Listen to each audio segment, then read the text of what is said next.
ఏకువలోన గోదారి ఎరుపెక్కింది, ఆ ఎరుపేమో గోరింట పంటయ్యింది. పండిన చేతికెన్నో సిగ్గులొచ్చి ఆహా సిగ్గంత చీర గట్టింది.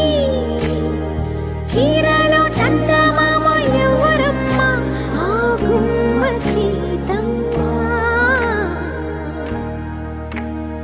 సీతమ్మ వాకిట్లో ఏకువలోన గోదారి ఎరుపెక్కింది, ఆ ఎరుపేమో గోరింట పంటయ్యింది.